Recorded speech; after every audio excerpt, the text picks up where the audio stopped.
Welcome to The Explainer. Today, we're diving into the origin story of an idea. Really, it's about how a young monk with a super traditional education found the vision to completely modernize a faith. So, let's start with a question that really gets to the heart of this story. Where do revolutionary ideas even come from, especially when you've been raised in a world of ancient, unchanging rules? And this brings us to a young boy born into poverty who becomes a monk at just 12 years old. Now, he got the most traditional education you can possibly imagine. But here's the crazy part, the paradox. He said later that even during all that strict old-school training, the idea of modernizing his faith was already starting to bubble up. I mean, his life was just this huge contrast. On one hand, you've got his upbringing, an isolated monastery, super strict rules, ancient texts that are really hard to understand, basically a world that was completely closed off. But on the other hand, you have his vision, a faith that's engaged with society, that's accessible to everybody, and it's actually relevant to modern life, a faith that's meant to serve the world. So what was the spark? How do you get from one to the other? Well, the first little seed of change came from the most unexpected place imaginable, in a tiny room where he couldn't even see the sky. You have to understand, at his monastery, the rules were incredibly strict. I'm talking no leaving the grounds, no unapproved conversations, and absolutely positively no newspapers. His world was a bubble, completely self-contained and sealed off from everything else. And then, one day, a simple accident changed everything. He found a piece of newspaper, just a discarded scrap that had been used to wrap up some offerings.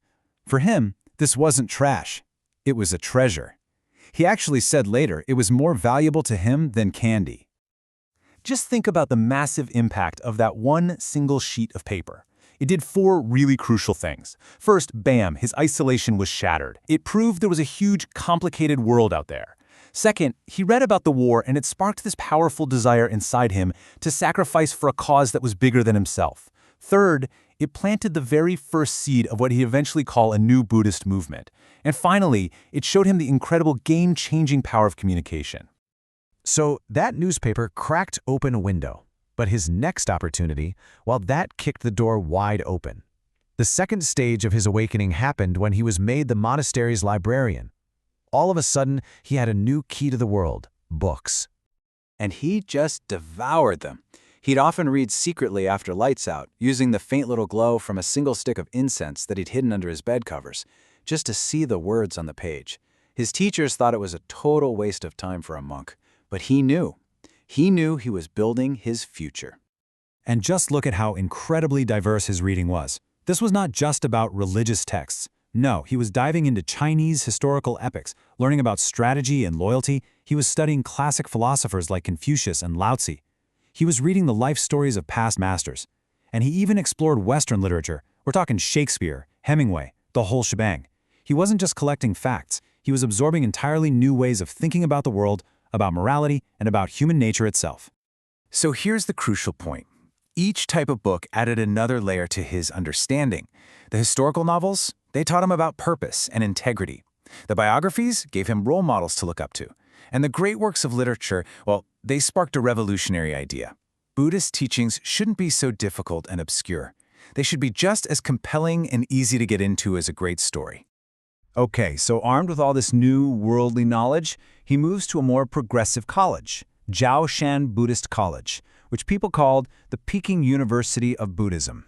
This was a big deal, and it was here that all his scattered ideas started to come together into a real, concrete plan. At college, he learned about all these intellectual movements that were shaking up China, like the May 4th movement, which basically saw all religion as just old-fashioned superstition. He understood the threat right away. Modern society was moving on from religion, and Buddhism needed to adapt fast, or it was going to become totally irrelevant. And it was here that he discovered the work of a reformist leader, a man named Master Taixu, who had a clear three-part plan to revitalize Buddhism. A revolution in property, to share the wealth. A revolution in doctrine, to focus on serving the living, not just the dead.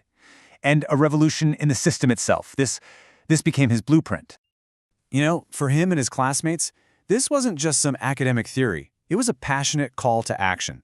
He heard Master Taixu's words, "We must do this for Buddhism," and he felt it like a personal responsibility that he and his generation had to carry. But of course, a plan is nothing without action. So in 1947, he leaves the safety of the college and puts his ideas to the test in a country that was just spiraling into civil war. And this period was defined by pure, raw intensity. He wasn't just writing about reform anymore. He was on the front lines, literally risking his life for it. He started a magazine, ran a school, tried to reform a temple, where he got actual death threats from traditionalists. He was even jailed and nearly executed, all while trying to navigate the chaos of a civil war. But all those dangerous, terrifying experiences didn't break him. They did the opposite. They hardened his resolve. By the time he led a rescue team to Taiwan in 1949, he didn't just have some abstract ideas anymore. He had a battle-tested blueprint for his life's work. His vision was now crystal clear. He had seen a faith that felt isolated, old-fashioned, and just plain irrelevant to people's lives. So his entire mission, his entire purpose, became about reversing that. It was about bringing Buddhism out of the mountains and into society, out of the temples and into people's homes, making it a living, breathing part of everyday life. And that brings us right back to that very first spark. For him, a young monk in a tiny, sealed-off room, it was just a discarded piece of newspaper. It really makes you wonder, doesn't it? What was the object, the book, the idea that opened the window to the world for you?